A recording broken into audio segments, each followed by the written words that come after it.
ગોવિંદપુરામાં આજે એક પ્રેરણાદાયક દ્રશ્ય જોવા મળ્યું, જ્યાં જન્મદિવસની ઉજવણી માત્ર આનંદ પૂરતી નહીં, પરંતુ માનવ સેવા અને સામાજિક જવાબદારી સાથે જોડાઈ. ગોવિંદપુરા ગ્રામ પંચાયતના સરપંચ શ્રીમતી વર્ષાબેન સુનિલભાઈ સોલંકીના સુપુત્ર ધ્રુવકુમારના જન્મદિવસ નિમિત્તે આયોજિત કાર્યક્રમની શરૂઆત ધ્રુવકુમારના હાથે કેક કટિંગ કરીને કરવામાં આવી હતી. ત્યારબાદ પરિવર્તન ફાઉન્ડેશનના સહયોગથી અને સરદાર વલ્લભભાઈ પટેલ એચવીપી બ્લડ બેંકના સહકારથી રક્તદાનનું આયોજન કરવામાં આવ્યું. ગોવિંદપુરા તેમજ આસપાસના ગામોના નાગરિકોએ ઉત્સાહપૂર્વક ભાગ લીધો હતો.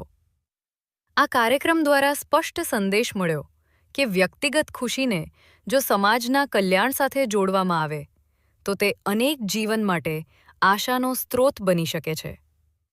કાર્યક્રમને સફળ બનાવવા ડેપ્યુટી સરપંચ હેતલબેન, પંચાયત કમિટી સભ્યો તથા પરિવર્તન ફાઉન્ડેશનના વિપુલ વાઘેલા, અરવિંદભાઈ મકવાણા સહિત અનેક સેવાભાવી કાર્યકરોની મહત્વપૂર્ણ ભૂમિકા રહી. જ્યારે સરદાર વલ્લભભાઈ પટેલ એચવીપી બ્લડ સેન્ટરના તબીબી સ્ટાફે પણ પોતાની સેવાઓ આપી કાર્યક્રમને સફળ બનાવ્યો.